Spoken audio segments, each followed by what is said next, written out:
Nah, dalam serial Father and Son ini kita sudah di sesi yang keempat. Jadi, dan kali ini kita spesial membahas mengenai warisan ilahi, di mana nanti saya akan ada presentasi singkat, dan setelah itu kita buka untuk sesi tanya jawab. Saya mau menyapa dan melihat dulu di halaman Facebook-nya, apakah sudah? Sepertinya ya sudah. Kita live di Facebook. Oke. Ya. Yang ikut di Shalom Pak Jarod. ya, shalom. Kita yang setia, ya. Ya, Kalau di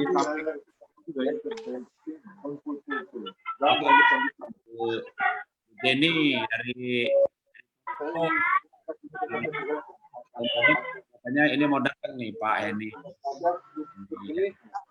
Ya, semuanya saya mute ya. Kita langsung mulai karena memang waktunya. Jadi nanti yang bergabung belakangan ya kita tepat waktu saja. Saya mulai dengan jinglenya, jingle kita Keluarga Indonesia Bahagia. Keluarga Indonesia Bahagia. Ya, selamat berjumpa dalam program Keluarga Indonesia Bahagia, serial Father and Son, dan khususnya mengenai hari ini temanya adalah warisan ilahi. Warisan apa yang paling berharga diwariskan kepada anak-anak dari orang tuanya, dan sebenarnya baik itu dari ayah ataupun ibu, walaupun serialnya Father and Son, tapi sebenarnya juga berarti adalah untuk orang tua. Nah, hari ini ada permintaan izin dari Pak Roni Daud Simeon, karena beliau hari ini terbang ke Amerika. Rupanya sudah ada penerbangan untuk acara pernikahan putranya yang ada di Amerika. Ya, beliau beruntung. Saya dulu pernikahannya lewat online. Tapi Pak Roni Daud bisa terbang ke Amerika, dan Pak Tony Mulya, kita biasanya 3-in-1 bertiga di dalam acara ini, juga ada rapat dengan Jaringan Doa Nasional untuk persiapan doa di bulan Agustus. Makanya jadi saya sekarang sendirian. Nah, dulu kalau ada Pak Roni Daud, ya, tapi minggu depan Pak Roni Daud ada. Pak Roni Daud selalu membuka dengan lagu. Nah, kalau saya buka lagunya karena nggak bisa nyanyi, saya akan putarkan klip lagu yang kebetulan liriknya saya yang membuat. Ya, jadi saya bikin lirik lagu mengenai keluarga, kemudian diaransemen oleh teman saya. Ya, lagu bertemakan mengenai kasih yang sejati. Ya, kita lihat sebentar ya.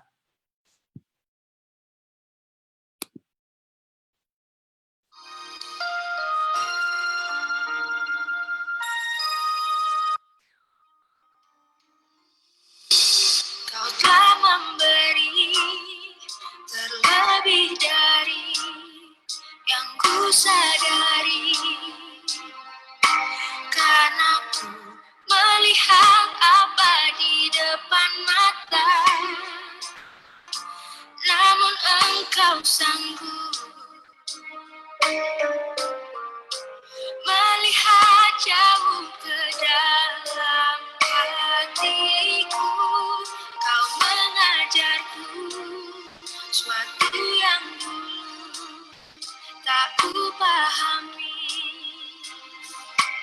bahwa yang terbaik di dalam dunia ini telah sejak lama ku miliki.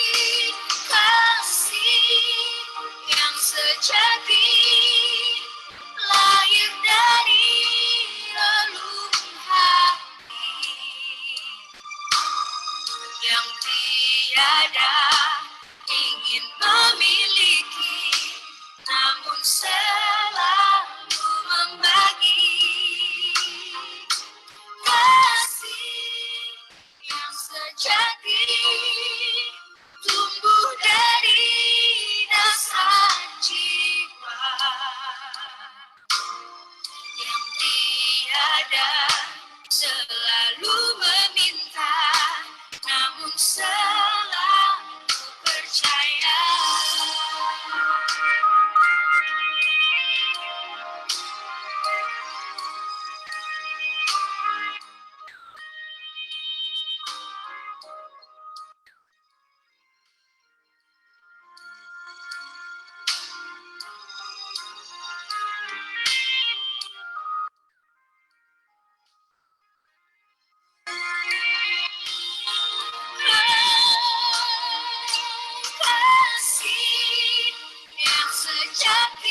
Ya, mari kita berdoa bersama-sama. Bapak, kami mengucap syukur buat malam hari ini, kalau kami boleh berjumpa kembali dalam Zoom benar mengenai warisan yang biar pembicaraan kami Tuhan berkati, dan kami boleh belajar bagaimana kami menjadi orang tua yang baik dan juga menjadi anak-anak yang baik, sehingga ada pemulihan orang tua anak kembali kepada anak.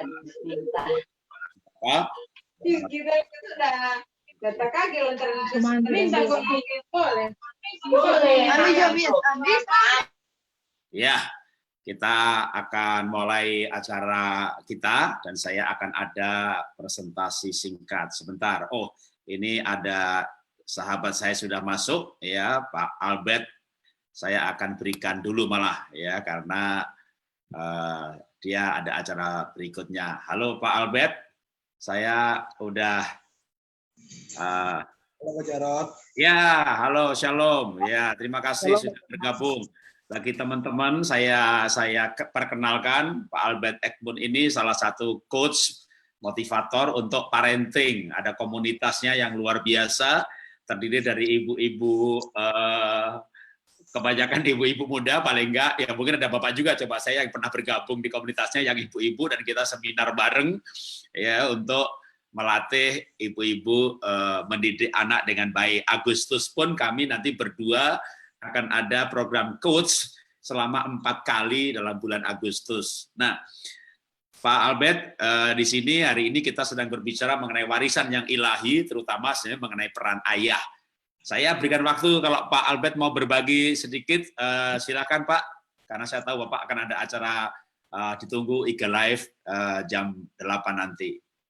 Ya, thank you Pak Jarot. Waduh, saya merasa terhormat nih Pak dapat kesempatan ini. Selamat malam juga buat Bapak dan Ibu yang mendengarkan. Selamat malam dan shalom. Kalau dari saya sih Pak Jarot, saya sampai hari ini, saya dari dulu itu panggilan saya memang di keluarga ya.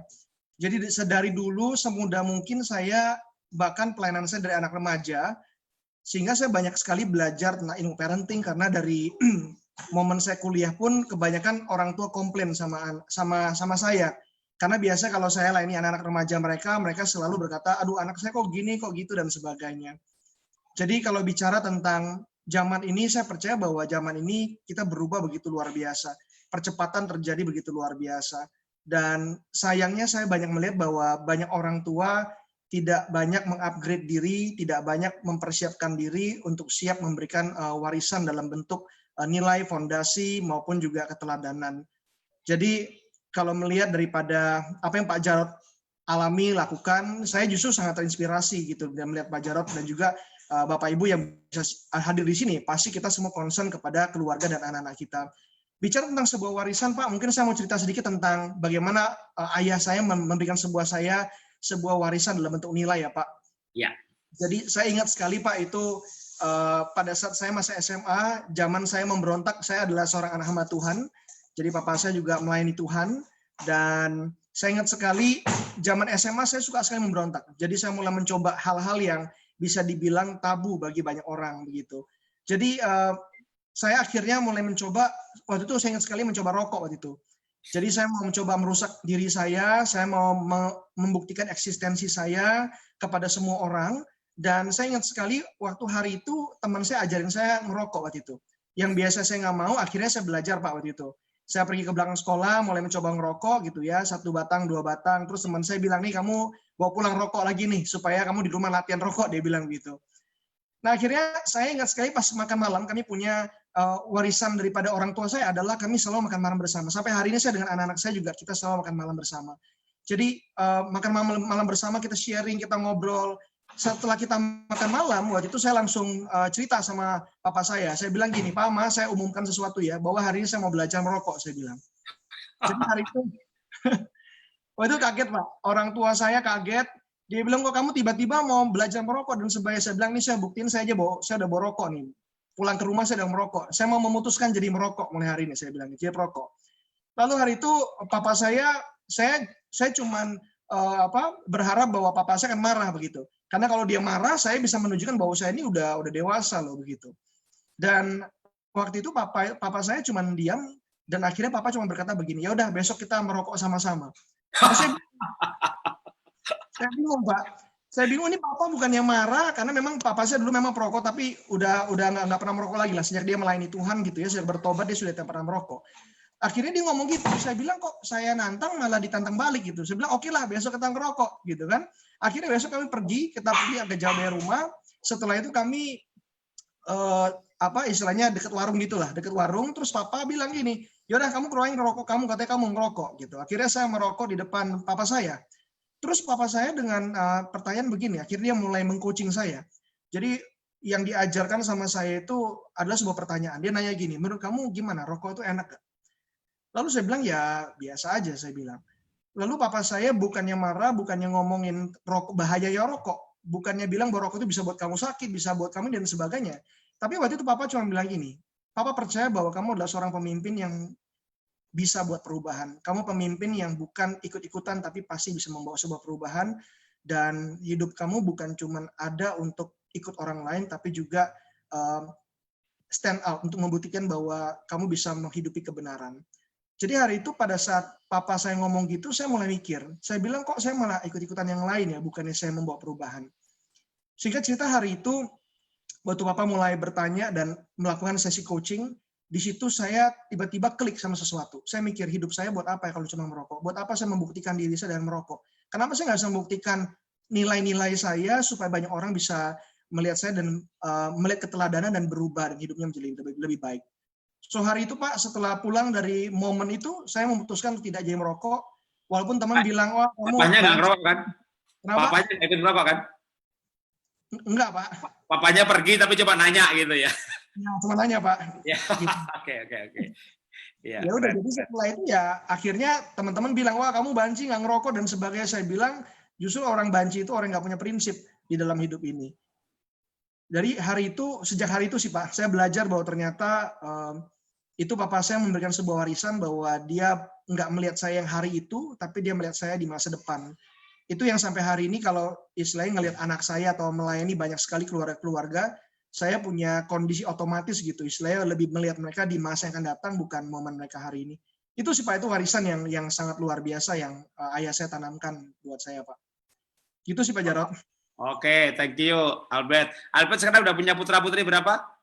Saya putra 2 Pak. Usia putra-putrinya? Usianya satu 7 tahun, satu masuk 5 tahun Pak. Oke, tapi kamu luar biasa karena walaupun istilahnya masih bapak muda, tapi waktu kemarin saya ikut acara kamu gitu, wah yang ikut banyak banget, terutama ibu-ibu orang tua yang ikut seminar kamu mengenai parenting dan bukan gratis loh, bayar. Harga normal 500.000, diskon 200.000, banyak lagi yang ikut. Itu yang bikin saya terus terang nih, siapa nih? Loh, saya udah kenal, berarti ya saya udah pernah kamu kasih saya buku gitu ya. Tapi kan nggak banyak orang yang bikin seminar berbayar itu ada yang ikut dan kamu selalu berbayar gitu, nggak pernah bikin acara gratis itu yang menurut saya bukan karena berarti materialisme, orang berani bayar untuk pelajaran kamu gitu, padahal kamu masih muda. Jadi saya yakin nanti kalau ada waktunya lebih longgar kita bisa ikut berbagi lagi, tapi yang pasti Agustus saya gabung acara kamu ya.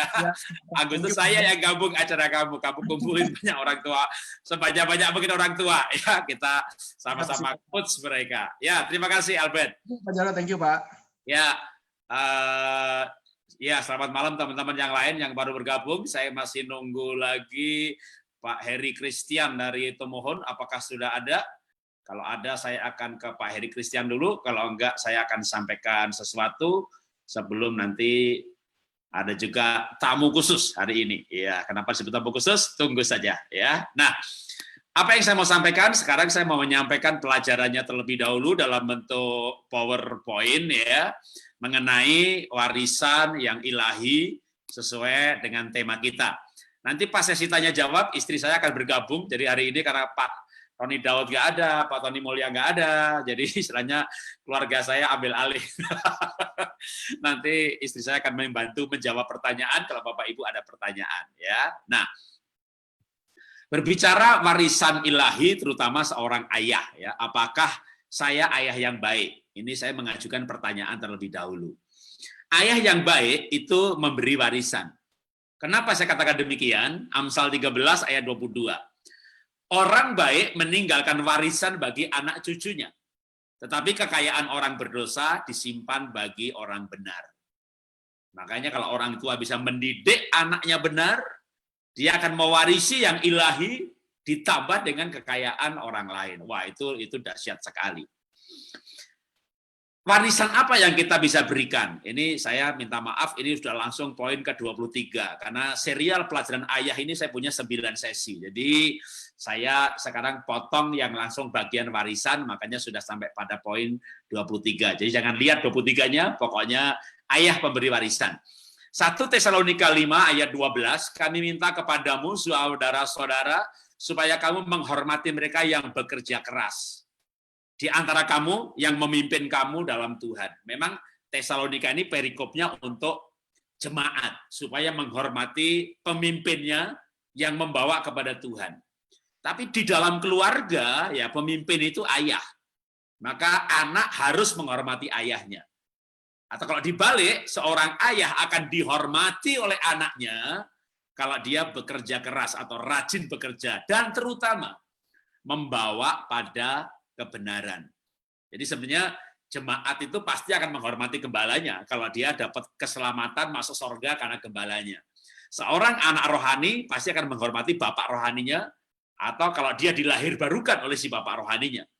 Sering anak-anak memberontak, misalnya dalam arti anak rohani, tapi sebenarnya bukan anak rohani, wong dia tidak dilahirbarukan oleh bapak rohaninya, dalam arti oleh pendetanya, yang melahirbarukan orang lain. Tapi kalau seseorang membuat orang lain lahir baru, maka itu anak rohaninya. Maka anak rohaninya pasti mau dimuridkan oleh bapak rohaninya.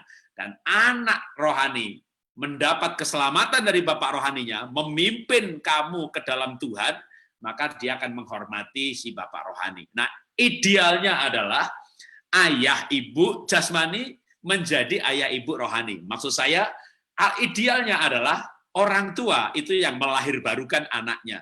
Sehingga anaknya masuk surga, itu karena bapaknya atau ibunya. Itu sampai kekekalan nanti, anak tidak pernah menyesal menjadi anak-anak kita. Dan mereka akan menghormati. Jadi warisan yang bisa diberikan kepada anak, diantaranya adalah kerja keras atau istilahnya rajin. Saya ini orang miskin yang merantau ke Jakarta, tahun 90 saya masih tinggal di pinggir kuburan Kuningan, Jakarta, ya, dan saya waktu itu tinggal di rumah bedeng, 6 kali 6 meter persegi, kontraknya cuma 450.000 untuk 6 bulan. Tapi singkat cerita, saya bisa merintis usaha setelah bekerja di Astra 2-3 tahun, 2,5 sampai 3 tahun, dan saya menjadi salesman terbaik, jadi marketing terbaik, paling nggak untuk level saya, maka akhirnya saya membuka usaha sendiri tahun 92 namanya IVA, lalu membuka Happy Holy Kid, dan seterusnya sampai hari ini saya adalah seorang pengusaha. Jadi saya bukan pendeta yang ditahbiskan, saya bukan gembala, tapi saya berani mendeklarasikan diri, saya ini hamba Tuhan, ya, cuma bukan seorang pendeta, tapi saya hamba Tuhan. Nah, bagaimana saya orang miskin kok akhirnya bisa punya perusahaan, diberkati, karena rajin atau kerja keras. Warisan juga yang bisa diberikan selain kerja keras adalah kehidupan, atau memberikan istilah nilai. Kalau tadi, saya gambar sebelumnya tadi, berbicara soal usaha ini lebih penekanannya pada kerajinan. Tapi ketika saya berbicara Happy Holy Kid, maka sebenarnya ini bukan mencari uang. Di sini saya mencari kehidupan, karena prinsip saya atau impian saya adalah melalui sekolah anak-anak dilahirbarukan.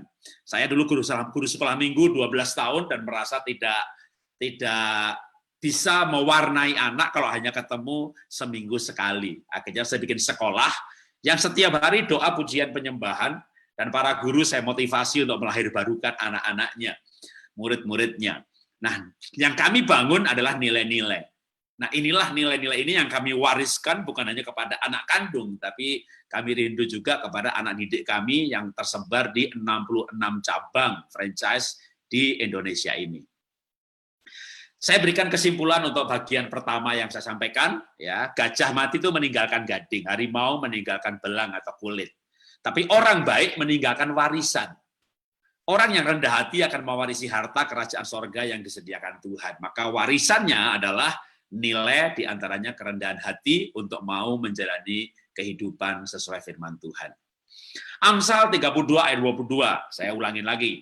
Orang baik meninggalkan warisan. Nah, apa yang mau ditinggalkan? Warisan kepada generasi selanjutnya.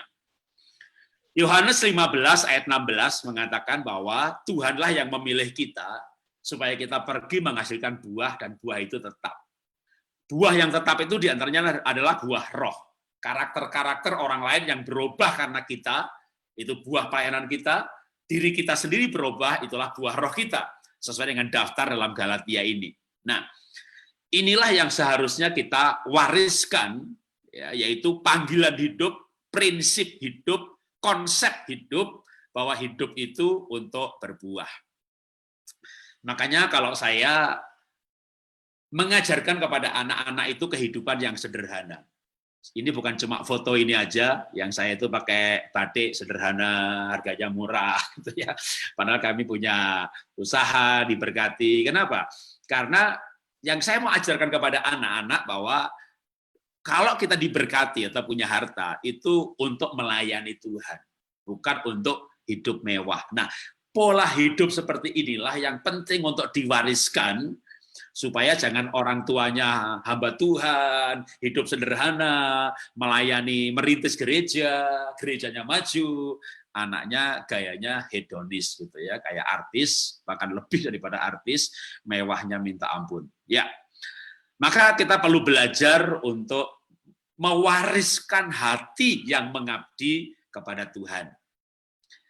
Saya orangnya suka ke daerah-daerah. Nah, kalau di sini ada Pak Timotius tadi ya, yang ikut peserta. Pak, saya udah pernah ke tempatnya Bapak tuh. Ini itu dari Wamena, terus kemudian saya ke Nabire, dari Nabire saya terbang pakai pesawat kecil itu ke Sugapa. Jadi kalau Papua itu boleh katakan udah nggak tahu berapa belas, 20 kabupaten kali ada udah. Kalau kota-kota besarnya udah jelajah semuanya. Yang kecil-kecil sampai kayak Sugapa, Bedugul, Tanah Merah, itu saya udah jelajahi semuanya. Ya. Nah, tapi selain saya pergi ke pedalaman, saya juga membawa keluarga ke pedalaman. Untuk apa? Untuk mewariskan tadi, mewariskan pengabdian. Nah, saya akan berikan cuplikan lagi ya, bagaimana klip ini, lagunya juga kata-katanya saya tulis, saya edit sendiri videonya, saya iseng-iseng edit video, iseng-iseng pegang kamera, syuting-syuting sendiri gitu. Jadi kalau Anda melihat saya di live channel, khotbah inspirasi, itu nggak bawa kru, saudara, nggak bawa kamera, nggak bawa kameramen, bawa tripod aja. Kemana pergi ya pegang tripod gitu ya, bawa tripod, bawa kamera, ambil video klip. Nah, ini salah satu hasilnya yang dalam bentuk klip lagu untuk contoh bagaimana saya mencoba mewariskan pengabdian dengan cara ya membawa mereka anak-anak itu pergi ke pedalaman ya. Selain anak-anak tentu ya ada sedikit gambarnya karena udah terlanjur diedit, ada istri saya juga ya. Tujuan hidupku keluarga jadi milikmu.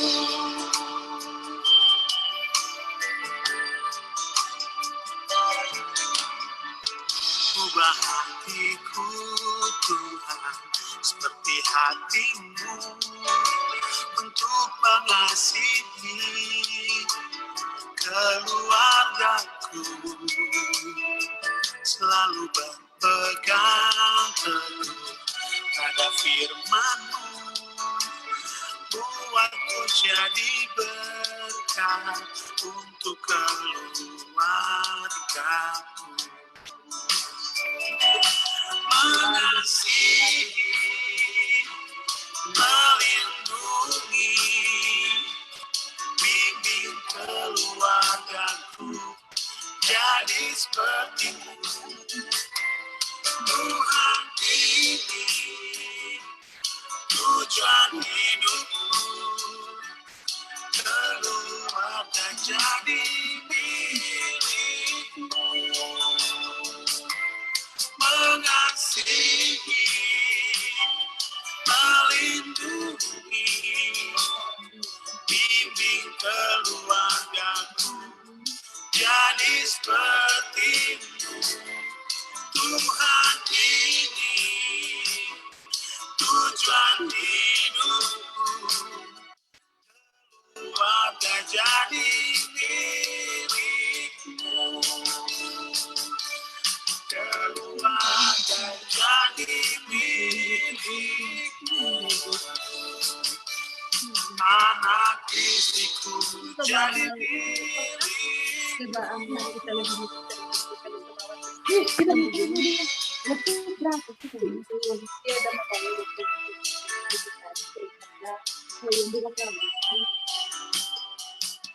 Iya, itulah klip waktu saya bawa anak-anak ke Mentawai ya. Jadi itu tadi ketika nyebrang sungai gitu, mau berangkat pelayanan itu nyebrang sungai dulu saudara, sampai sepinggang gitu, nyebrang parit antar pulau pakai kapal yang nggak pakai sayapnya.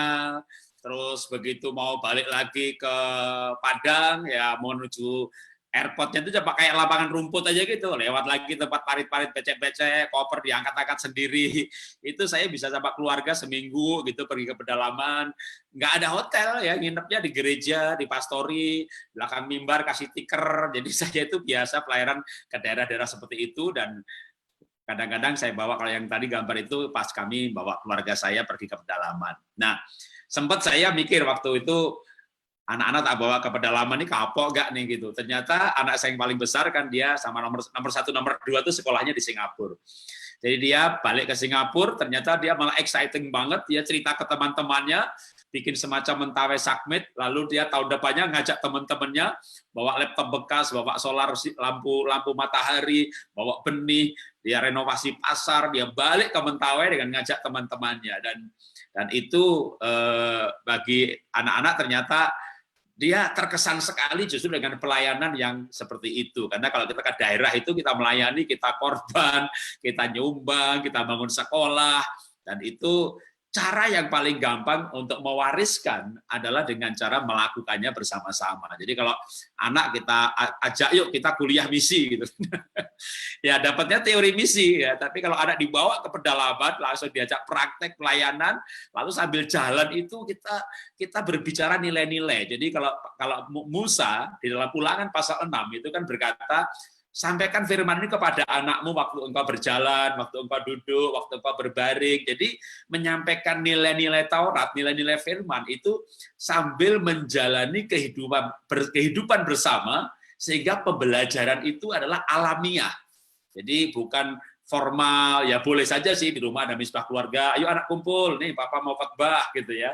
Asal anaknya tahan aja, nggak diam berkata, jadi anak pendeta, tiap hari dikhotbahi gitu ya. Jadi ya itu boleh juga, tapi terlebih lagi sebenarnya nilai-nilai, warisan yang berupa nilai, itu akan lebih gampang diwariskan lewat keteladanan, lewat hidup bersama. Oke, saya lanjutkan lagi sedikit pelajarannya sebelum nanti ada lagi yang akan bersaksi dan kita akan buka sesi tanya jawab ya. Nah, nilai-nilai firman yang dihidupi indah untuk dikenang dan berharga untuk diwariskan. Jadi ketika kami menghidupi firman, kami pergi pelayanan bersama-sama, itu anak-anak tidak akan lupa, karena pengalaman itu nggak akan lupa. Teori bisa lupa. Teori misi adalah, dulu gimana ya? Lupa ya. Tapi kalau pergi bersama, lalu kegiatan itu bisa dibahas terus, bahkan ketika kegiatannya sudah selesai. Orang baik meninggalkan warisan, Amsal 13 ayat 22. Jadi apa yang mau diwariskan? Kejadian 26 ayat 3 mengatakan, aku ini Tuhan ya, aku akan menyertai engkau Iska, ini Iska, dan memberkati engkau menepati sumpah yang telah kuikrarkan kepada Abraham ayahmu. Karena Abraham ayahmu berarti telah mendengarkan firmanku dan memelihara kewajiban kepadaku. Jadi ini anak diberkati karena bapaknya. Ketika seorang ayah hidup benar di hadapan Tuhan, maka sebenarnya dia sedang mewariskan berkat kepada anaknya. Jadi Ishak itu diberkati Tuhan karena Abraham ayahnya. Nah, kenapa kita nggak seperti Abraham?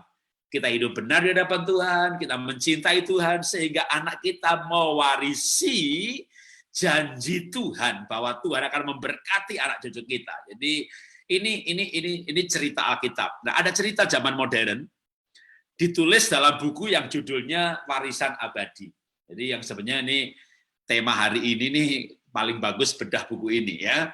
Dalam buku Warisan Abadi ini penulisnya Stephen Lawson. Ini meneliti dalam 7 generasi seorang Max Jukes, seorang perokok, seorang penjudi, pemabuk, maka dari sekian ratus keturunannya dalam 7 generasi itu 440 pesta pora, 300-an menjadi gelandangan, 190 menjadi pelacur, 130-an ada di penjara, 100-an orang pecandu alkohol, 60 orang tertangkap mencuri, 55 pelecehan seksual, dan 7 orang menjadi pembunuh. Ini keturunan Max Jukes yang ada dalam buku Warisan Abadi. Dalam buku ini juga ada daftar keturunan Jonathan Edwards. Orang yang takut akan Tuhan, sungguh-sungguh tulus murni melayani Tuhan. Di dalam 7 generasi keturunannya ada 300-an menjadi pendeta, 120 profesor bidang akademis, 110 menjadi pengacara, lebih 60 menjadi dokter, lebih 60 menjadi pengarang buku bermutu, 30 menjadi hakim, 14 menjadi rektor universitas, 3 orang menjadi anggota kongres, dan salah satu keturunannya menjadi wakil presiden Amerika Serikat. Jadi ketika seorang Abraham hidup benar di hadapan Tuhan, itu berkatnya diwariskan turun-temurun. Maka kalau kita punya orang tua penjudi, kakek penyembah berhala, jangan takut. Tuhan Yesus, salib Kristus, mematahkan semua kutuk, dan kita memulai sebuah keturunan baru. Anggap aja kita Abrahamnya, atau anggap aja kita Jonathan Edwards-nya. Maka kita membangun sebuah keturunan baru, itulah warisan yang sangat berharga untuk keturunan kita. Ya, itulah yang saya bisa sampaikan pada malam hari ini mengenai warisan ilahi. Bukan hanya cerita di Alkitab, ya, tapi ternyata kisah pada zaman ini pun yang ada di dalam bukunya Max, dalam buku Warisan Ilahi, ya, Stephen Lawson, itu menurut saya, wow, itu luar biasa. Saya masih menunggu, sebentar saya lihat di daftar peserta, apakah Pak Heri Christian sudah jadi bergabung, karena tadi sempat WA saya akan bergabung, dan saya akan todong untuk, tidak ya, tidak ada. Oke. Kalau tidak ada, sebelum kita masuk dalam sesi tanya-jawab, ya, nanti waktu sesi tanya-jawab ini, istri saya akan mendampingi saya untuk menjawab pertanyaan. Jadi, silahkan kalau mau mulai menulis pertanyaan di chat, di chatting ya. Pertanyaannya boleh di private kalau nggak mau orang lain tahu. Jadi nulisnya ditujukannya ke saya. Nanti berarti yang lain nggak bisa baca ya. Tapi kalau misalnya pertanyaannya umum, ya everyone aja ya ditulis. Nah, boleh bertanya termasuk dari sesi-sesi sebelumnya, atau bahkan nggak ada hubungannya dengan sesi sebelumnya ya. Tapi seputar parenting. Jadi supaya kita fokus, nggak bertanya pernikahan, nggak bertanya soal gereja, pajak, diberkati, tapi kita berbicara aja hubungan orang tua anak, parenting, ya. Nanti ini silakan mulai ditulis. Nah, sebelum kita masuk tanya jawab, tapi saya umumkan sekarang supaya Bapak Ibu kalau bisa sudah mulai menulis pertanyaannya. Ya, sekarang saya mau mengundang ya Levina Christy, bisa mulai siap-siap. Saya sudah jadikan co-host, jadi bisa di-unmute juga untuk suaranya. Bentar, apakah sudah siap? Oh, sudah ya. Nah, ini suaranya bisa di-unmute, Levina. Ya, saya hadirkan ya Levina Christy, siapa dia? Ya, sebentar, nanti saya akan tanya dan dia akan memperkenalkan dirinya ya. Halo Levina. Halo. Ya, oke. Silahkan kamu memperkenalkan diri. Apa sih yang kamu kerjakan selama ini? Sebelum nanti tak kasih 2 pertanyaan ya yang menurut saya penting. Tapi silakan diperkenalkan, terutama dari profesi kamu. Apa yang kamu kerjakan sekarang ini? Aku sekarang freelance sebagai desainer dan muralist. Jadi aku fokus kerja di bidang graphic design dan illustration artwork yang bisa diterapin ke mungkin personal use atau komersial juga bisa untuk bisnis-bisnis. Ya, bisa ditunjukkan sebentar biar kita juga kenal kayak apa sih kerjaan kamu gitu. Kalau ada web yang saya tahu kamu bikin sendiri ya, webnya bikin sendiri, Levina Christie bikin web sendiri, dan bisa ditunjukkan sebentar sebelum saya berikan pertanyaan yang berhubungan dengan tema kita hari ini. Boleh. Ya. Aku share screen ya. Ya. Oke deh. Sambil diceritakan apa ini. Ya. Iya. Bisa kelihatan? Kelihatan. Oke. Iya, ini jadi website yang aku bikin. Di halaman sandinya bisa kelihatan bahwa desain service yang aku tawarkan adalah ilustrasi, graphic design, dan mural. Aku juga bisa kolaborasi untuk project-project, kalau kolaborasi bersama bisnis-bisnis lain, atau kalau mau membentuk partnership dengan artis-artis yang lain, atau juga saya sendiri bisa bikin eksibisi-eksibisi, kadang sebagai artist, bikin kayak eksibisi di galeri gitu juga bisa dilihat, dan hasil karya saya juga bisa dibeli melalui websitenya untuk dibeli, untuk di-download, dan untuk dipajang sebagai antara di frame di tembok atau buat kayak print on demand, jadi bisa dibikin sebagai merchandise begitu. Ini websitenya. Dan ini beberapa testimoni dari klien yang saya sudah bekerja bersama. Dan ini beberapa project-project yang sudah dikerjakan juga selama saya di Australia. Dan ini beberapa halaman-halaman yang bisa dilihat kalau mau melihat hasil karya-karya saya sebelumnya di ilustrasi, atau di print, atau di bidang graphic design, atau mural, atau buat yang punya bisnis di fashion retail, atau yang juga tertarik untuk kolaborasi project untuk exhibition juga bisa. Bisa diputarkan video yang mural yang kayaknya bagus banget buat cafe itu. Kalau mungkin ada waktu, sebentar nggak apa-apa. Bisa. Oke. Ya. Nggak tahu ya, nanti nge-lag lagi nggak karena internetnya? Ya, kalau dicoba aja, kalau nggak itu dimatikan. Ya.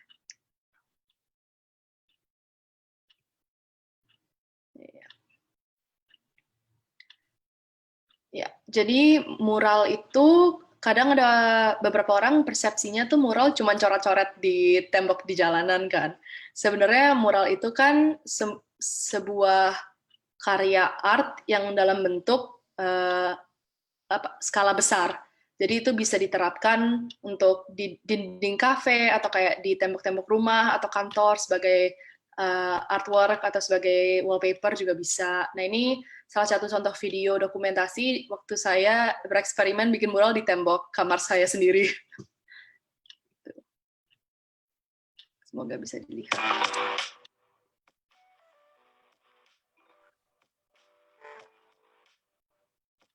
Oh iya, suaranya nggak apa-apa sambil. Ini selesai berapa hari ini? Sehari beres? Iya, hari selesai.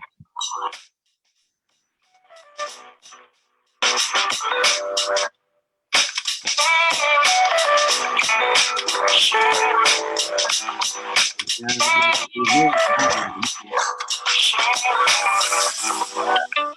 banget ini. Nge-lag nggak? Kalau di layar saya lancar sih, tapi nggak tahu kalian melihatnya lancar juga.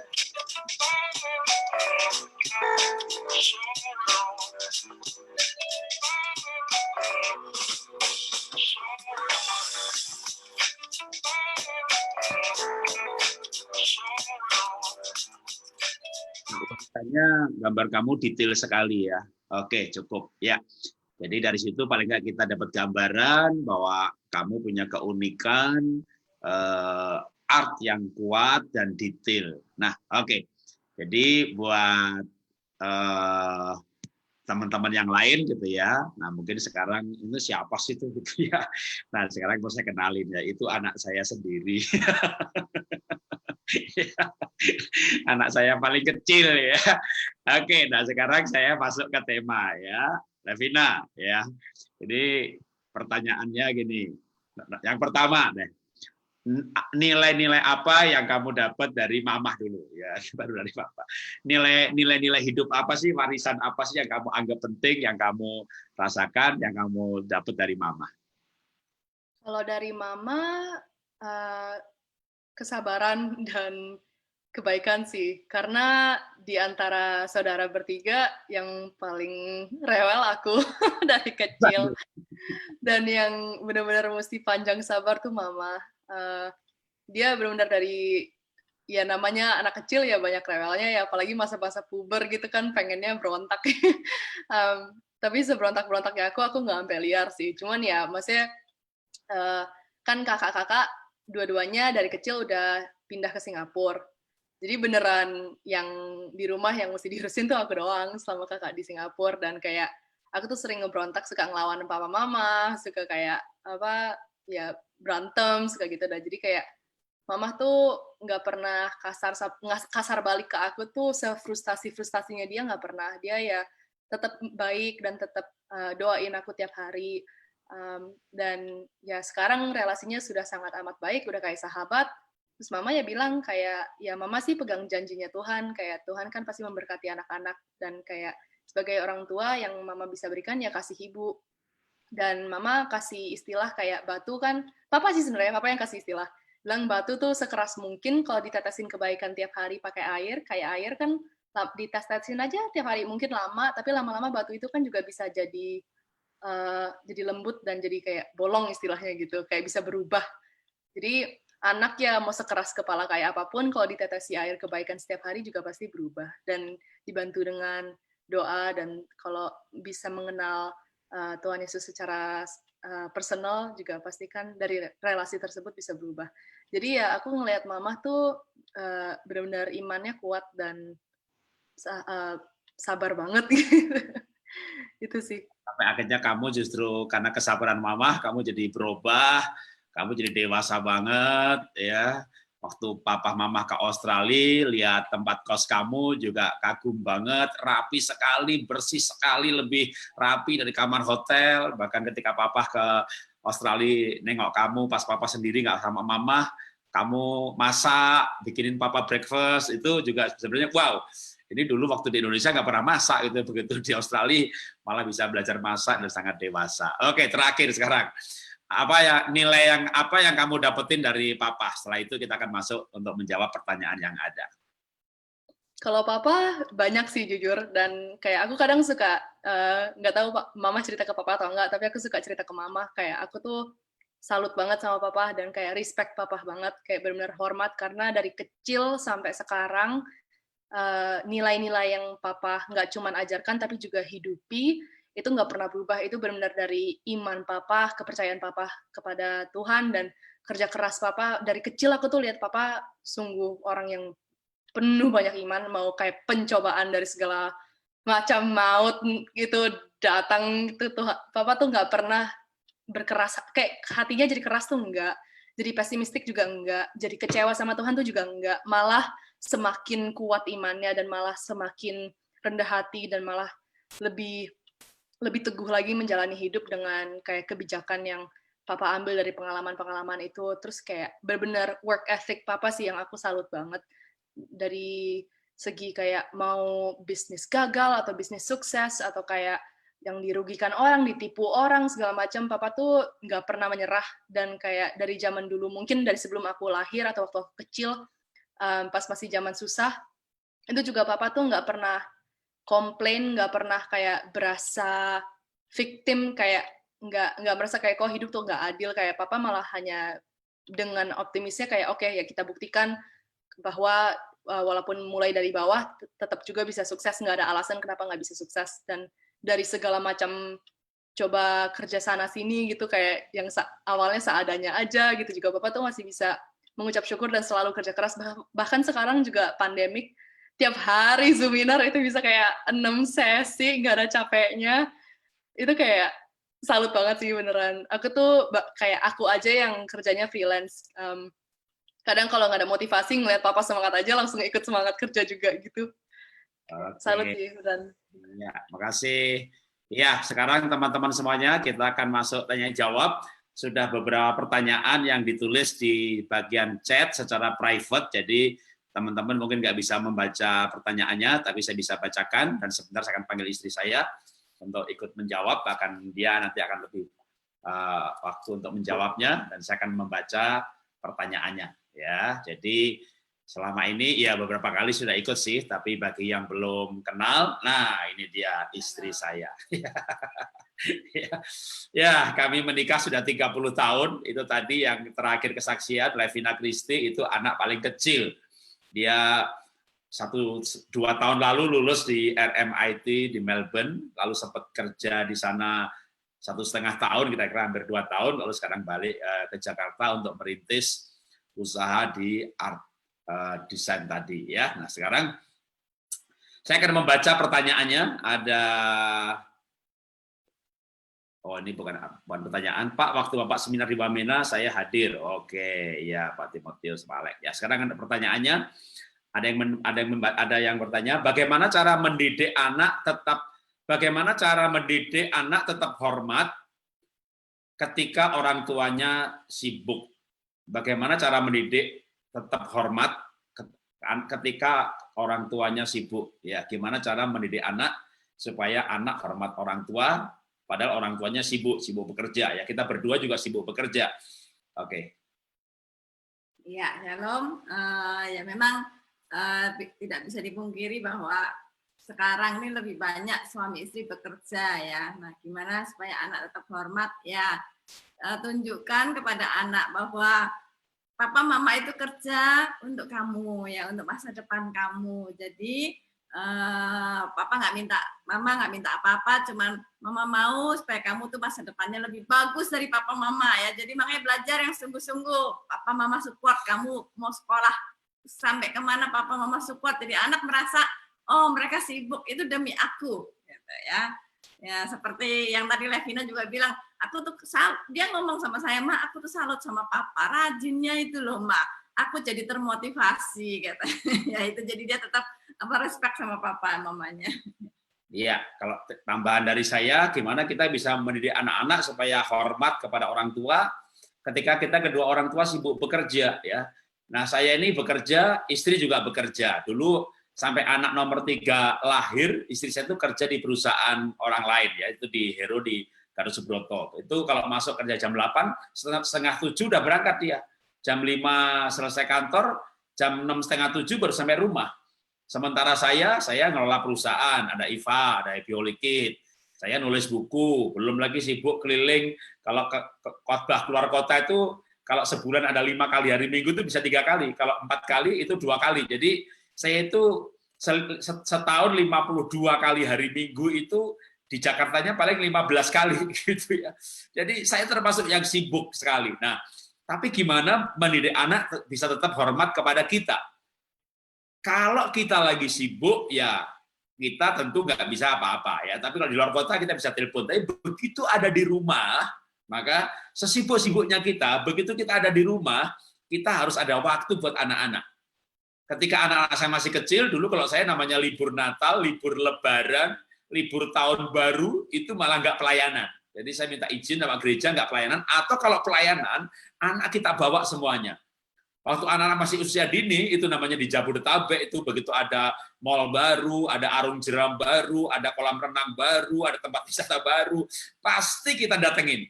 Terus saya dengan membawa kamera gitu ya, bikin video klip. Jadi waktu anak masih kecil-kecil, kita bikin kaset Happy Holy Kid volume 1, 2, 3, Bethany Kid, sampai volume 8 itu anak-anak tak jadi artisnya. Ya, saya ada waktu untuk nganter mereka bermain, syuting mereka, lalu saya edit sendiri menjadi master lagu. Nah, itu kalau saya bicara sibuknya luar biasa, tapi memang komitmen untuk bersama mereka ketika terutama Sabtu Minggu ya, atau tanggal merah. Ya, itu kita perlu komitmen sehingga anak tahu bahwa kita berikan mereka itu prioritas ya. Karena kalau kita nggak begitu ya relasi itu tidak mungkin terbentuk tanpa interaksi. Nah, interaksinya itu harus menyenangkan. Interaksinya apa? Marah, berantem, nanti rasa hormatnya tidak terbentuk. Boleh sih marah kalau anak memang betul-betul salah, ya. Tapi kalau misalnya kita tuh sehari marah sekali, maka harusnya memperhatikan, memuji, memeluk, memberikan apresiasi lebih daripada jumlah marahnya. Ya. Oke, saya jawab itu dulu. Saya akan masuk ke pertanyaan berikutnya. Saya bacakan. Kebanyakan ortu jasmani sulit jadi ortu rohani. Apakah ada solusi? Ya. Seharusnya ortu jasmani itu justru yang jadi orang tua rohani pertama, ya, sebelum dia menemukan kakak rohani atau pendetanya atau siapanya, ya. Jadi justru sebaiknya orang tua itu yang jadi ortu rohani, ya. Dengan cara bagaimana? Jadilah teladan saja, yang itu paling mudah, ya. Kalau Bapak Ibu rajin berdoa, anak-anak juga pasti akan lihat Papa Mama rajin ya berdoa, rajin baca Alkitab. Itu lebih mudah kita mengajak anak juga jadi rohani, ya. Lalu tiap kali ada masalah, bagaimana kita menghadapi masalah itu dilihat anak-anak, ya. Jadi waktu ketika kami menghadapi masalah, mereka lihat kok mama nggak marah sih, ditipu orang, kok mama nggak papa sama mama kok tetap tabah, kok tetap sukacita. Nah itu kami bisa jawab karena kami punya Tuhan, kami punya. Nah itu mereka melihat satu saat mereka punya masalah menghadapi yang sama. Mereka ingat, oh ya papa mama reaksinya begini. Itu jadi teladan yang paling mudah sih buat saya, ya.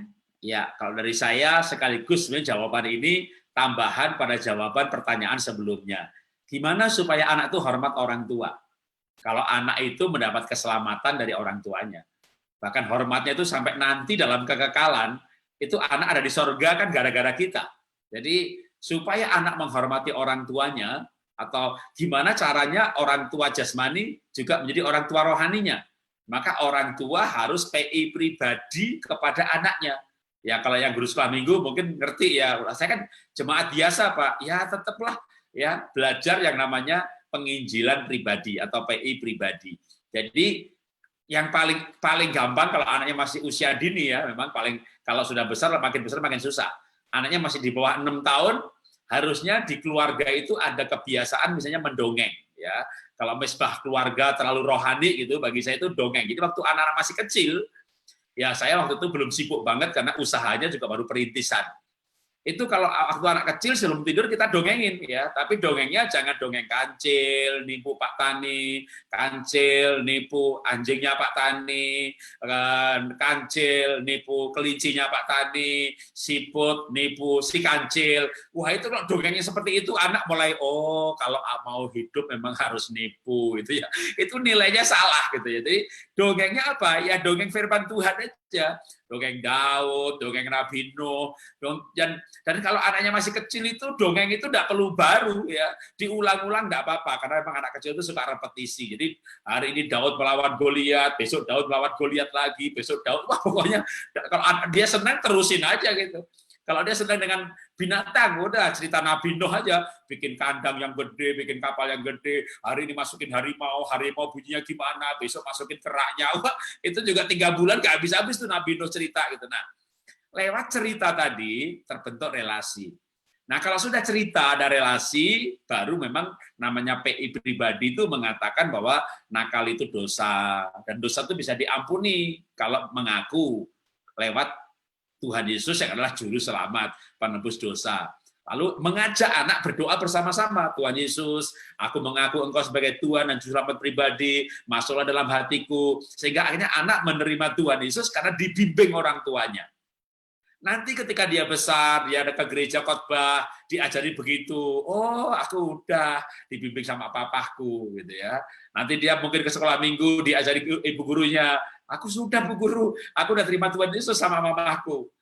Makin lama anak makin mengerti mengenai keselamatan, tapi kan dia punya ingat bahwa dulu papa mamanya ngajak seperti ini. Akhirnya dia tahu bahwa dia itu dapat keselamatan dari orang tuanya. Wah, itu menurut saya pertama warisan ilahi yang paling berharga, yaitu keselamatan. Kedua, itulah yang membuat anak respect dengan orang tuanya.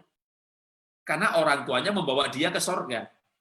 Kalau orang tuanya sibuk pelayanan sampai nggak sempat nyelamatin anaknya, coba kira-kira anaknya bisa malah kecewa loh sama bapaknya.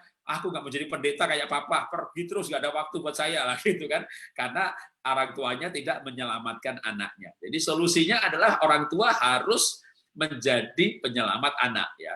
Kalau misalnya udah terlanjur begini, ya anak saya udah terlanjur lahir baru sama guru sekolah minggunya, ya nggak apa-apa. Orang itu lahir baru hanya sekali seumur hidup. Ya, Paulus berkata begini, Timotius, aku ini bapakmu. Siapa yang melahirbarukan seseorang itu bapak rohaninya. Jadi saya ini lahir baru karena almarhum Pak Yeremia Rim. Itu bapak rohani saya. Dia yang bikin saya lahir baru.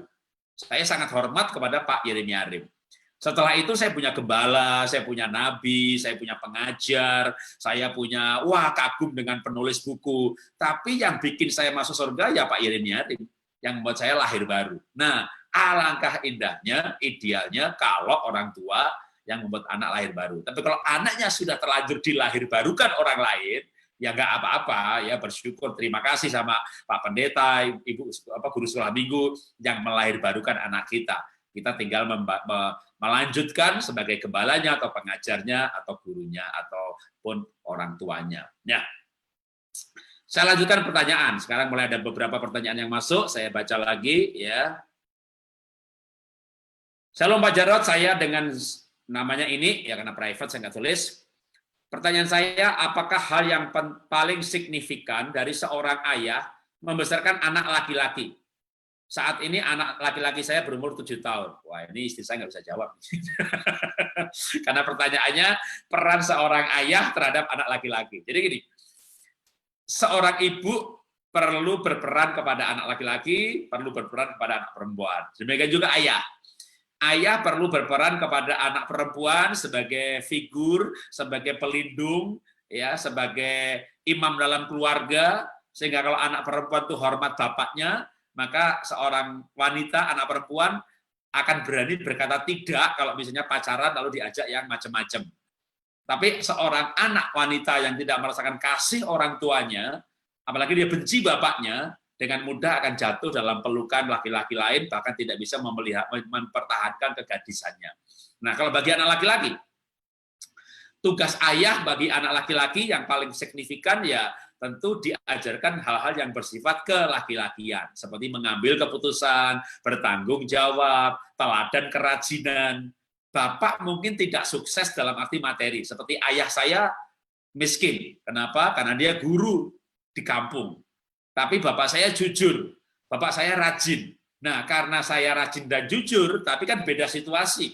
Saya di Jakarta, kerja di perusahaan internasional, lalu saya berkenalan dengan para buyer, orang-orang kaya. Akhirnya ada orang yang mau mengajak saya buka usaha, dan saya diberi saham 50%, saya hanya setor badan saja. Tapi saya dikasih modal, diberi saham 50% tanpa setor uang, itu karena saya jujur. Dan kejujuran itu terus terang saya warisi dari ayah saya. Jadi yang signifikan untuk diajarkan kepada anaknya adalah hakikat seorang laki-laki adalah pemimpin, kepala, dan imam. Jadi hal-hal inilah yang perlu diajarkan seorang ayah kepada anaknya. Ya, tentu ada hal-hal yang lain, tapi kalau ditanya yang signifikan ya 3 hal ini. Saya lanjutkan lagi pertanyaannya, saya nama titik-titik, ya saya nggak baca namanya karena private. Oke. Sekitar tahun 2002, Bapak dan tim pelayanan seminar keluarga di Ngabang. Wah iya, kalau Ngabang ini kayaknya tahun 2000-an ya, 2000-2002 ada betul dah. Saya ke Ngabang, ke Pontianak, Anjungan, terus Kalimantan Barat. Senang sekali bisa join di Zoom seminar. Lama kehilangan kontak. Wow, sekarang saya di Bekasi. Oh, rupanya bukan bertanya. Salam ketemu lagi ya. Tahun 95 saya ketua misi dalam negeri. Tahun 98 saya bikin yayasan namanya Yayasan Pulihkan Indonesia. Dan saat itulah saya keliling Indonesia dari Aceh sampai Papua, sudah lebih 200 kabupaten saya kunjungi, saya nulis buku, dan pendeta-pendeta di desa kami kumpulkan, kami bagi-bagi buku ke daerah-daerah. Nah, sekarang dulu kami ada donatur dari Kanada. Setelah itu 4 tahun donaturnya berhenti, kami harus bekerja sendiri seperti Paulus. Saya kerja, saya dagang. Kalau ke jemaat, bukunya saya jual harga normal.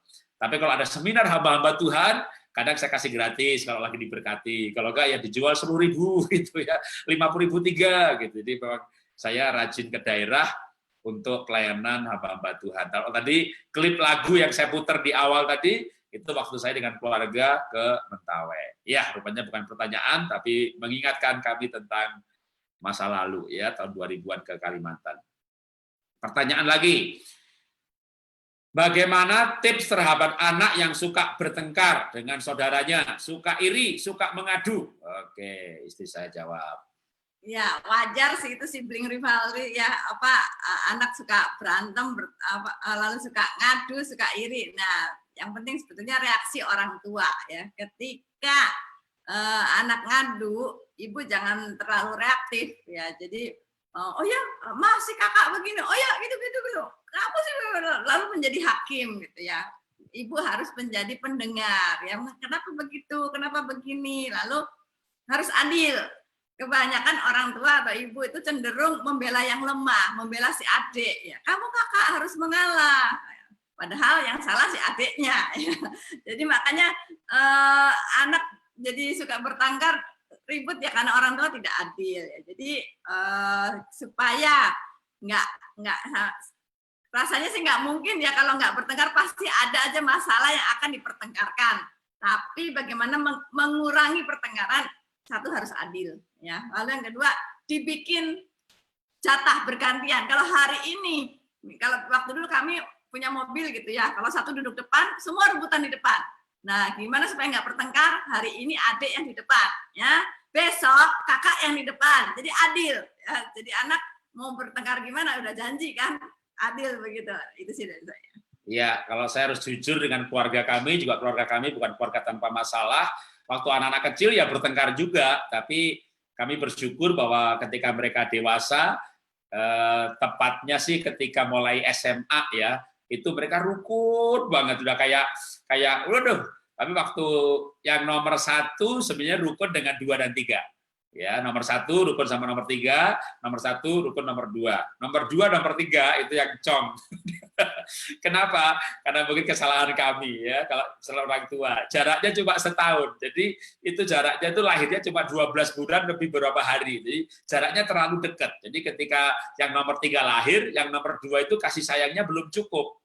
Akhirnya mereka tuh benar-benar kayak cong gitu. Makanya kalau tadi istri saya bilang naik mobil nih gitu, itu nomor 2, nomor 3 di belakang, kan ini gilirannya nomor 1 di depan, nomor 2, nomor 3 di belakang, itu kulit ketemu kulit aja, singgungan, udah ada aja ribetnya. Akhirnya sampai istri saya di tengah, itu nomor 2, nomor 3 dipisahkan oleh istri saya gitu. Jadi ada aja berantemnya. Nah, gimana membuat anak menghadapi anak yang bertengkar? Oke, yang pertama soal adil tadi saya kasih pendalaman. Di Alkitab ada anaknya Yakub, ya itu juga bukan bertengkar lagi, sampai akhirnya itu kakak-kakaknya Yusuf itu mau bunuh Yusuf, dan akhirnya salah satu usul jangan dibunuh ya, masukin ke sumur aja gitu ya, karena dia pikir nanti kalau yang lain pergi mau diambil gitu. Ternyata waktu dia pergi yang lain rundingan gitu, daripada dibunuh kita jual aja jadi sebagai budak gitu, biar rasa lo gitu. Nah, kenapa ini kakak sampai adik bukan bertengkar lagi sampai hampir mau membunuh? Maka kalau ditelusuri ke atas gitu nanti ketemu ayat bahwa Yakub mengasihi Yusuf lebih daripada yang lain. Dan Yusuf memberikan jubah yang maha indah kepada Yakub, memberikan jubah yang maha indah kepada Yusuf. Artinya apa? Ketidakadilan. Ketika orang tua tidak adil, maka anak ini yang merasakan ketidakadilan akan melawan, membenci yang dicintai. Nah, kadang-kadang kita tuh orang tua merasa adil. Makanya kalau Anda punya anak ya, 2, 3, kalau 1 sih enggak, anak 1 enggak ngalamin bertengkar kan, tapi kalau Anda punya anak 2, 3 gitu, lalu yang 1 aja berteriak, "Mama enggak adil, mama enggak adil," gitu ya. Itu anak jangan ditampar, itu jeritan hati. Kalau anak bilang enggak adil, berarti dia merasakan ketidakadilan. Jadi kalau anak berkata kita enggak adil, maka caranya begini. Misalnya, bukan enggak adil, kan mama ini sama adik masih kecil, kan ASI ini hanya bisa mamah gitu kan. Udah jangan usah ngomong begitu. Udah anak nggak ngerti. Pokoknya kalau ada berkata mama nggak adil gitu. Nah, kalau dulu misalnya anak saya nomor 2 bilang begitu, ya udah istri langsung kasih kode saya. Jadi saya langsung menangani anak nomor 2 karena anak nomor 2 ini misalnya mama sana sama papa ya, mama sama dedek ya kan. nomor 3 lah beda setahun 2 bulan 12 bulan lebih berapa hari udah nyusul gitu kan. Nah, namanya ASI kan hanya dengan ibu, nggak bisa dengan bapak ya kan. Jadi anaknya nomor 2 merasa bahwa istri saya nggak sayang dia gitu. Nah, kalau itu mulai terjadi, saya mulai mengambil yang nomor 2 untuk pergi main. Tapi begitu nomor 3 tidur, kita bilang sama istri, begitu nomor 3 tidur atau bisa ditinggal, kamu segera deketi nomor 2. Jadi kalau ada komplain dari anak, mama tidak adil gitu ya, maka kita harus menganggap itu sebagai kebenaran yang mereka rasakan. Walaupun kita merasa adil, tapi kan mereka mengungkapkan perasaannya. Anak kecil tuh nggak bohong deh, kalau dia berteriak itu yang dirasakan. Maka lebih baik kita menganggap teriakan anak itu sebagai kebenaran perasaan yang diungkapkan. Ya, nah itu supaya kita bisa membuat anak lebih adil. Dengan demikian nanti kadang-kadang anak bertengkar itu karena dia merasa kasih sayangnya kurang, tabung cintanya kurang, maka dia berteriak bilang tidak adil. Ya diberi aja cinta. Ya, ketika pelan-pelan mereka merasa dicintai, nanti dia akan mulai berkurang ya pertengkarannya dengan adiknya atau dengan kakaknya, yang siapa yang kurang ini. Tapi itu butuh waktu ya, nggak bisa seminggu selesai gitu, bisa 1 tahun 2 tahun butuh waktu ya. Oke, saya lanjutkan lagi kalau ada pertanyaan lagi.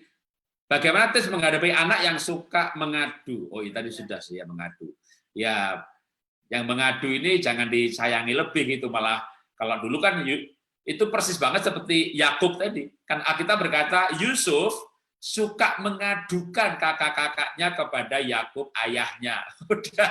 Sudah suka mengadu, dicintai lagi. Wah, udahlah kakaknya tambah benci. Jadi ketika ada yang suka mengadu itu kita harus hati-hati ya. Apalagi kalau dia mengadunya bohong. Udah dihukum aja sekalian biar dia nggak ngadu-ngadu lagi. Jadi kita perlu bersikap adil ya. Ini pertanyaan yang tertulis habis, apakah ada pertanyaan yang akan disampaikan secara langsung, boleh angkat tangannya. Ya, kalau mau yang lain mau bertanya, silakan. Karena memang malam hari ini kita banyak membuka, saya sediakan waktu sebenarnya lebih banyak untuk bertanya. Ada yang mau bertanya langsung? Kalau ada, angkat tangan, bukan angkat tangan ya, apa namanya? Kasih kode itu di reaksi, pencet. Ini kayak misalnya begini kan saya bisa pencet nih jempol atau begitu berarti mau bertanya langsung suaranya dinyalain sendiri.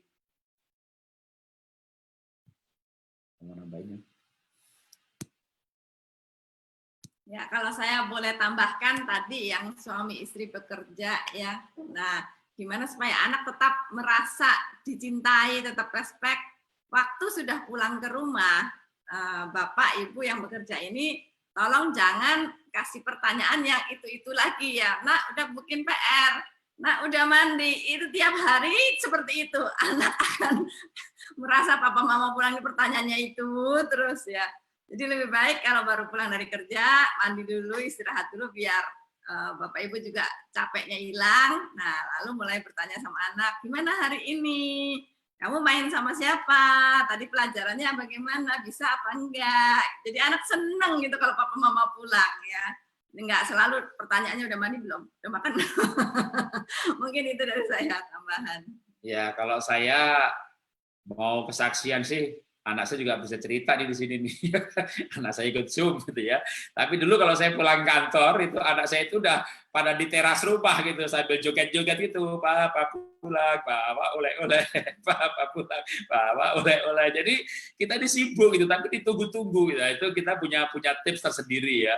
Mungkin ibu punya tips apa gitu ya. Kalau saya dulu kan merasa bersalah, saya terlalu sibuk. Saya pelayanan, saya dagang, saya kerja sama waktu itu saya masih kerja di Astra ya, tapi saya karena orangnya saking rajinnya nyambi ini nyambi itu gitu. Jadi sebagai penebusan rasa bersalah ya memberikan pemberian atau kalau pulang itu ya kadang nggak perlu bawa ya, saya nggak pernah beli yang mahal-mahal sih, tapi paling nggak bawa coklat, bawa makanan, jadi sampai anak itu tahu gitu kalau kita pulang itu bawa oleh-oleh. Jadi kalau begitu saya pulang mereka nunggu joget-joget di teras, papa pulang, bawa oleh-oleh, itu nggak lupa itu. Jadi kita membuat itu kenangan bagi si anak. Pernah juga saya pergi ke Singapura, itu jadi anak saya itu sudah SMA ya, karena mereka berangkat ke Singapura itu kelas 3 SMP, Sek 3. Sampai di Singapura, berarti mereka sudah SMA gitu, itu saya pernah nanya sama anak-anak nomor 1, nomor 2, tapi terutama kepada nomor 2, namanya Benaya. Ben, apa yang kamu ingat mengenai papa gitu ya? Lalu dia sempat cerita begini, main kuda-kudaan. Jadi ternyata itu karena dia menjawab itu menjadi sekarang menjadi teori bagi saya. Kalau orang tua sibuk, maka berikan dia kenangan yang memang khas bapak dan anak. Kalau kita di serialnya Father and Son gitu ya, permainan yang khas bapak dan anak. Main mobil-mobilan bisa sama kakeknya, maka pergi ke mall cari es krim bisa sama pamannya, pergi jalan-jalan ke pantai bisa sahabatnya, main kuda-kudaan itu bapaknya jadi kuda, lalu anaknya naik ke atas punggung bapaknya, itu main kuda-kudaan gitu ya. Itu hanya bapak dan anak, ya nggak mungkin sama guru sekolah minggu, nggak mungkin sama Pak Pendetanya, nggak mungkin. Kalau nggak percaya coba Bapak Ibu nanti ke gereja, kalau udah nggak PSBB lagi ya, bawa anaknya yang masih kecil, masih balita, lalu bilang begini sama anaknya, nak itu Pak Pendeta, terus ngapain? Kamu suruh jongkok, kamu naikin, jadiin kuda. Pasti arah bapak ditempeleng. Jadi main kuda-kudaan itu hanya bisa dilakukan ayah dan anaknya. Nah kalau bapak nggak pernah melakukan pada waktu anak usia dini, itu nggak bisa diulang lagi. Nggak bisa sekarang dengar seminar begini langsung, wah kalau begitu selesai seminar, anak tak ajak main kuda-kudaan. Ya anak sudah SMP, bapak sakit pinggang nanti. Jadi itu nggak bisa jadi ada beberapa hal yang nggak bisa diulang. Tapi sebenarnya setiap kelompok usia anak itu ada jenis-jenis permainan yang bisa dilakukan oleh orang tua. Jadi kalau sekarang anak saya udah mahasiswa, ya saya ajari mereka setir mobil. Waktu anak dulu mulai SMP SMA, saya ajak ke Gunung Bromo, ajak ke Gunung Dieng. Jadi pertama kali naik gunung itu dengan orang tuanya. Saya ajak ke ujung kulon, itu naik Gunung Krakatau, anak Gunung Krakatau. Jadi nggak tinggi-tinggi banget gitu kan. Tapi paling nggak dia pertama kali ke puncak gunung itu sama orang tuanya. Kalau saya dulu pertama kali naik gunung ya sama sahabat saya SMA. Maka yang saya kenang sahabat saya. Kalau saya ditanya nih, Pak Jarot, dengan Bapak punya kenangan apa?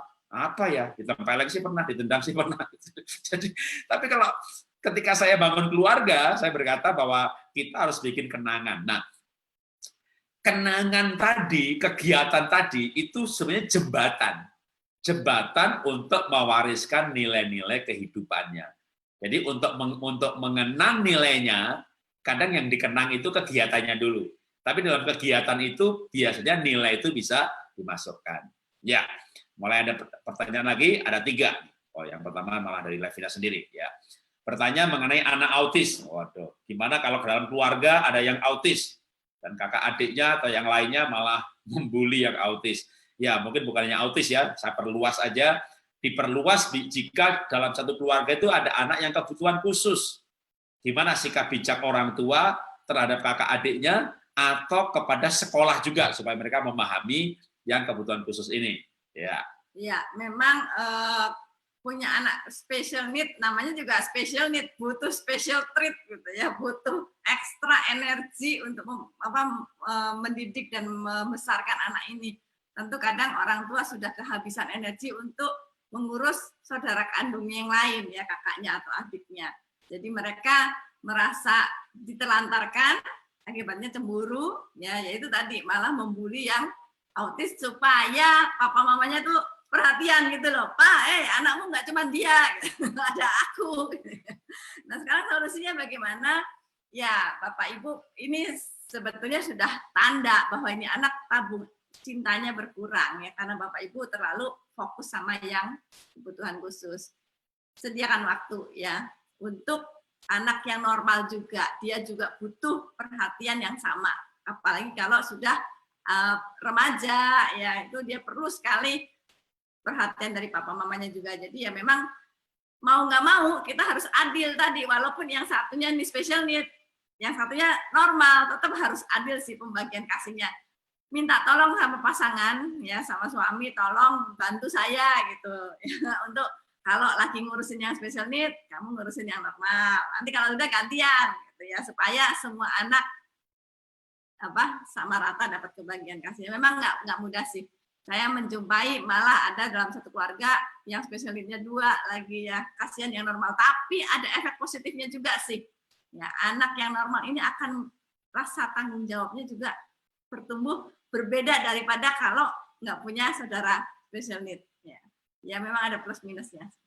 Iya, ada 2 pertanyaan lagi, saya jawab 1, ntar isi saya menjawab 1. Ya, 3 tambah 1 lagi. Ya. Ada anak laki-laki usia 13 tahun masih perlu minta didampingi tidur karena sulit tidur. Apakah ini akibat dari sering main gadget? Ini terjadi mulai saat pandemi. Mohon solusi. Oke, yang bisa jawab. Ya. Ya. Gara-gara pandemi ini kan anak harus di rumah terus. Gara-gara di rumah ya tentunya ngapain lagi kalau nggak gadget gitu ya. Lah, ini bahaya. Dulu ada yang gadget adiktif, udah mau sembuh, kambuh lagi. Atau dulu nggak adiktif, jadi adiktif sekarang. Gimana solusinya? Kalau dulu anak saya nomor 2 pernah adiktif, tapi bukan gadget. Karena waktu anak saya masih kecil itu belum gadget, tapi komputer game. Nah, kalau anak kebanyakan main gadget atau komputer game, itu memang tentu akan membuat susah tidur. Jangankan anak, kita sendiri. Maka solusinya itu begini. Main gadget atau komputer game ya, kalau sekarang gadget ya sebut gadget aja ya, udah sekarang udah jarang ada komputer pakai komputer, pakainya gadget. Nah, kalau toh main gadget itu disarankannya sore atau siang. Ya kalau siang kan saya bukan libur ya, tapi sekolah di rumah. Kan mereka ada tugas, ada pekerjaan yang harus dilakukan. Maka itu harus selesai dulu baru gadget. Nah, sekarang anak atau bahkan kita sendiri itu mau tidur jam berapa? Kalau misalnya saya mau tidur jam 10. Nah, makanya 1 jam terakhir sebelum jam tidur yang ditetapkan, itu harusnya zona bebas gadget. Ya, laptop dimatikan, HP dimatikan. Kalau saya kadang sekarang ini punya ruangan yang internetnya kenceng, HP saya, laptop saya tak tinggal di situ gitu ya, lalu masuk ke kamar tidur di mana ruangan dengan istri ada di situ gitu ya, duduk, ngobrol atau tinggal baca-baca apa. Jadi kalau kita pegang gadget, apalagi lihat film, apalagi filmnya film horor atau film action gitu ya, atau game, maka ini otak ini dipicu diproduksi yang namanya dopamin. Lalu antusias. Nah kalau antusias pasti ngantuknya hilang. Jadi untuk supaya anak atau diri kita sendiri, ada orang yang punya masalah dengan tidur, itu perlu membangun ritme psikologis tidur. Jadi misalnya mau tidur sekeluarga jam 10. Jam 9, zona bebas gadget. Semua gadget dimatikan. Kalau perlu bukan cuma dimatikan, di silent, di power off. Bunuh kalau orang Medan bilang ya, dimatikan ya. Lalu apa? Mesbah keluarga ya, kebaktian keluarga. Kalau kebaktian keluarga gitu udah pasti ngantuknya mulai datang ya, mulai baca Alkitab, kalau perlu kitab Wahyu, kitab Imamat, itu ngantuknya makin kenceng. Ya, kalau enggak baca renungan harian dah gitu ya, paling ibadah. Nah, habis ibadah, doa syafaat, udah, habis itu pasti jangan pegang gadget lagi. Itu harus menjadi kebiasaan. Dulu waktu anak saya masih kecil, itu dibiasakan begitu, ada kebaktian keluarga, terus tidur. Jadi sering juga begini, pas libur itu kan, ayo kita misbah keluarga, kan belum mau tidur. Gitu. Pertanyaannya kan belum mau tidur, ya kita kebaktian dulu, tapi kan habis itu kan tidur. Kalau sering dibiasakan, habis misbah keluarga tidur, ternyata itu menjadi ritme psikologis. Habis doa tidur, habis doa tidur, sebelum tidur doa, maka habis doa itu tidur, gitu kan. Makanya buatlah sebuah budaya keluarga. Pandemi itu sudah 3 bulan. Kalau selama 3 bulan ini kita bikin budaya mesbah keluarga, lalu setelah itu tidur, wah sebenarnya itu udah terbentuk kebiasaan. Karena 3 bulan itu sebenarnya cukup habit. Kalau Charles Duhigg nulis buku namanya Power of Habit. Kebiasaan selama 3 bulan itu akan menjadi kebutuhan. Kita makan sehat selama 3 bulan, badan kita fit. Begitu mau makan yang nggak sehat, rasanya nggak enak. Kita akhirnya butuh makan sehat. Kenapa? Kebiasaan. Nah, kalau anak tidur perlu didampingi ya mungkin itu kayak emergency ya didampingin dulu, matikan lampu, setel musik yang lembut ya. Nah, besoknya supaya anak bisa tidur lebih cepat, siangnya jangan tidur. Kalau tidur siang udah malam main game sampai subuh, jangan nanti. Jadi tidur siang jangan, ya suruh main game aja kalau siang dia mau ngantuk gitu. Lalu sorenya olahraga. Jadi siangnya nggak tidur siang, sorenya olahraga. nanti habis makan malam pasti ngantuknya mulai bermunculan. Yang penting waktu bermunculan itu segera ajak kebaktian dan doa, udah gitu. Itu dibiasakan terus begitu, karena mumpung ada PSBB gitu ya, jadi membangun kebiasaan. Oke, saya lanjutkan ke pertanyaan yang lainnya ya. Wah, tambah lagi. Bagaimana tips menangani anak yang terlalu fokus dengan gadgetnya, bahkan berjam-jam dengan gadgetnya, diminta berhenti malah ngomel-ngomel? Oke. Ya, kalau sudah berjam-jam dengan gadgetnya, memang harus orang tua yang interupsi ya, dengan cara kegiatan yang menyenangkan si anak. Misalnya kalau anaknya cowok senangnya, yuk kita naik sepeda yuk. Gitu mau nggak mau nanti kalau dia senang sepeda ya pasti dia gadgetnya berkurang. Nah, kalau dia nggak suka sepeda, senangnya apa? Main bola. Ayo main bola yuk, papa. Atau main catur ya. Jadi harus kasih kegiatan yang menyenangkan selain game ya. Jangan yuk kita main game sama-sama ya, tambah lama gamenya nanti. Mungkin itu. Ya, pertanyaan berikutnya, Pak, minta nama tes kepribadian anak. Oke. Jadi tes, kalau sekarang ini kan zaman digital ya, nggak perlu ke psikolog kecuali kalau mau tes sidik jari. Tes sidik jari bisa ke Stepin, bisa ke fingerprint, ada lagi beberapa di Google, tes sidik jari pasti banyak di semua kota ada. Nah, itu bayar. Tapi kalau mau gratis, ya ketik aja yang paling gampang, misalnya kalau tes kepribadian, nyebut Google-nya ya, tes kepribadian MBTI. B Bravo, T Tango, I Indonesia, MBTI. Nanti muncul, ada beberapa, pilih salah satu aja. Itu menjawab pertanyaan, submit, lalu muncul kepribadiannya apa, 1 dari 16 macam. Ya. Ada juga yang tes temperamen dasar, ya ketik aja tes temperamen dasar, nanti hasilnya apa? Sanguin, pragmatik, melankolik. Atau mau tes yang DISC, dominan, intim, stabil, cermat. Ya ketik tes DISC, gitu ya, enter.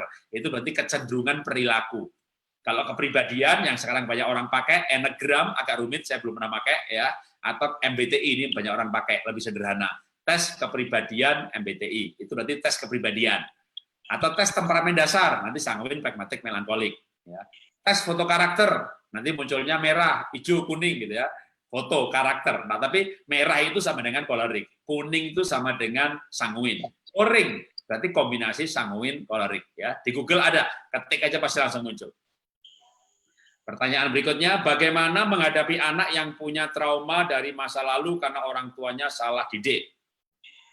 Yang pertama, orang tua harus minta maaf sih ya. Kalau memang sadar bahwa dulu salah, dulu selalu marah-marah, menyakiti dengan kata-kata yang negatif, kutuk. Ya, itu harus memang ada pemulihan dari papa maaf, mama minta maaf ya, karena dulu mama emosi atau karena kamu dulu nakal banget sih, jadi mama jengkel apa gitu. Itu satu permintaan maaf, itu menyembuhkan luka ya. Lalu yang kedua, istilahnya seperti kalau kita masak gitu ya, kebanyakan cabai, gimana supaya nggak kepedesan gitu ya. Tambahin air, tambahin gula ya. Jadi tabur kebaikan, nanti juga lama-lama anak akan merasakan kebaikan Bapak Ibu ya. Wah, mama, papa baik ya. Itu akan memulihkan luka-luka di hatinya. Oh, ternyata mama baik. Ternyata. Karena sudah terlanjur berpikir ini makhluk jahat nih gitu ya. Ya sudah, sekarang mulai sekarang baik aja terus. Oke, saya kasih saya baca lagi pertanyaan berikutnya. Bagaimana tips meredam emosi marah sebagai orang tua saat anak kesalahan? Oke, anak salah, pasangan salah, mertua salah, pokoknya di rumah ada orang yang salah. Kita emosi meledak, mau marah gitu ya. Cara pertama, ambil nafas dalam-dalam. Kenapa ambil nafas? Supaya oksigen sampai ke otak, otaknya dapat oksigen yang cukup, maka dia logis. Kalau logikanya kuat, akan menekan perasaan, karena emosi marah itu bagian perasaan. Lebih baik lagi sambil ambil nafas, sebut nama Tuhan Yesus. Ya, Tuhan Yesus tolong. Tuhan Yesus tolong, beri saya penguasaan diri. Nggak bisa menguasai diri, tinggalkan ruangan itu. Tinggalkan anak yang bikin jengkel tadi, ibu masuk kamar. Ya, supaya di kamar tadi pelampiasan emosi. Kalau ibu benar emosi gitu, pukuli aja itu bantal gitu ya. Atau kalau nggak berteriak di kamar gitu. Saya ibu baik, saya ibu baik. Itu namanya pelampiasan emosi gitu ya. Tapi ucapkan kalimat positif, saya ibu baik gitu ya. Itu kalau betul-betul emosinya memang nggak bisa ditahan. Ya, kalau bisa ditahan ya ambil nafas, sebut nama Tuhan, itu biasanya kita cukup bisa mengendalikan. pertanyaan terakhir karena dari segi waktu ya. Sebelum saya jawab pertanyaan terakhir atau sejak dulu aja dah. Nanti pada pengumuman. Bagaimana Bapak dan keluarga membuat mesbah keluarga? Oke. Anak saya itu nomor 1, nomor 2, kelas 3 SMP berangkat ke luar negeri. Jadi dulu kami rajin mesbah keluarga waktu anak-anak masih kecil. Nah, kami dulu menganut gini, saya punya konsep bahwa itu tidak rutin. Jadi kami dulu tidak setiap hari. Seminggu kadang 2 kali, kadang seminggu sekali, kadang seminggu 3 kali. Tapi waktu anak usia dini hampir tiap hari. Ya, waktu anak usia 6 tahun. Setelah SD mulai banyak PR, Pak, aku ada PR, aku hari ini nggak bisa. Ya udah besok gitu ya. Tapi kadang udah 2-3 hari malah anak yang pengen, kita udah lama nih nggak doa, lalu kita doa. Jadi itu kalau saya lebih menekankan tidak rutin, tidak jam yang sama, tapi yang tidak rutin, tapi biasanya jam yang sama, jam 9 malam gitu sebelum tidur, gitu ya, sebagai kebiasaan. Nah, beberapa keluarga, bukan keluarga kami, ada yang misalnya bapaknya belum lahir baru, bapaknya bahkan beragama lain, bisa dimulai dengan ibu dulu dengan 1 anak yang paling kecil, yang paling gampang diajak, nanti ngajak anak yang lain. Kalau Anda bisa membawakan renungan, maka cukup paling gampang bacakan buku renungan harian aja. Itu kan ada ayatnya, ada penjelasannya, itu dibaca aja. Bahkan sebenarnya kalau menggunakan Ulangan pasal 6, Musa itu berkata kepada para laki-laki, bacakanlah firman ini ketika duduk, berbaring. Jadi kalau nggak bisa menjelaskan renungan, Alkitab itu dibaca saja. Firman itu berkuasa. Karena pada mulanya firman bersama dengan Allah, dan firman itu adalah Allah. Firman Tuhan itu adalah Tuhan sendiri, pribadi Tuhan, nilai-nilai Tuhan, yang kalau dibaca saja nggak usah dijelaskan, itu firman akan dijelaskan sama Roh Kudus di hati si anak ketika dibutuhkan, maka Roh Kudus akan mengingatkan. Jadi itu paling minim, baca ayat tok saja, habis itu saling mendoakan. Ya, kalau mau lebih panjang sedikit, ya buku saat teduh dibacain, gitu ya. Bapak ibunya lebih pintar dikit, ya kasih renungan singkat boleh. Ya, lalu saling mendoakan, anak satu doain yang lain. Kadang itu bisa begini. Tadi mereka bertengkar gitu kan, begitu besar keluarga, Tuhan ampuni aku tadi marah sama Dede gitu. Habis dia nakal sih. Jadi, tapi itu dengan besar keluarga selesai sendiri juga. Biasanya habis saling mendoakan, maka nggak pernah ada masalah yang sampai besok pagi, ya. Ya, sebenarnya itu tadi pertanyaan terakhir, tapi muncul satu lagi. Oke, saya jawab ini sebagai terakhir ya. Warisan apa yang paling penting harus kita wariskan kepada anak-anak? Oke, itu sebenarnya tadi sudah disampaikan di pas presentasi. Nggak tahu apakah tadi ikut dari awal atau enggak. Tapi, oke.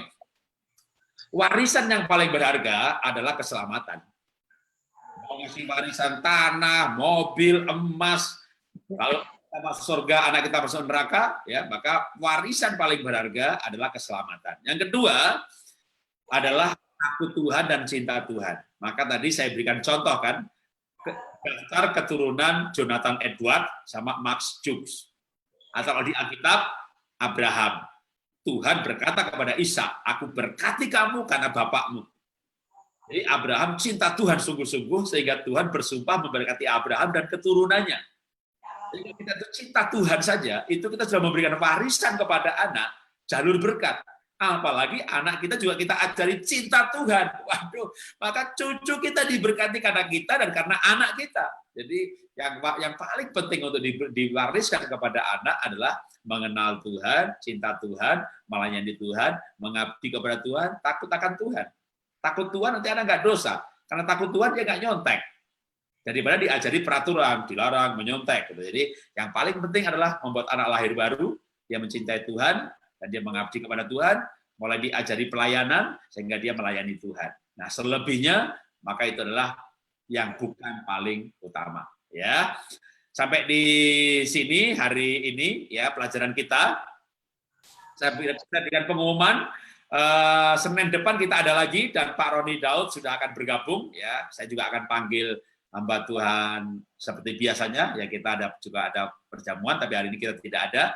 Ya, Senin depan kita ada kembali bersama dengan teman-teman hamba Tuhan yang lain, karena hari ini bisa bersamaan, semuanya bisa mulai minggu lalu udah pada pamit. Nah, selain itu, bagi yang tertarik untuk ikut seminar parenting, saya itu ada seminar parenting tanggal 16 dan 25 Juni. Pokoknya hari Minggu ya. Hari Minggu jam 2 siang sampai jam 4, 2 kali hari Minggu. Detailnya ada di Instagram saya atau di Facebook. Itu semua, baik Facebook, Jarod Wijanarko, ataupun Instagram, itu ada keterangan mengenai seminar parenting ya, termasuk beberapa peserta juga ini ikut Zoom kali ini, karena kalau ikut seminar itu seminar berbayar ya, dan mendapat buku.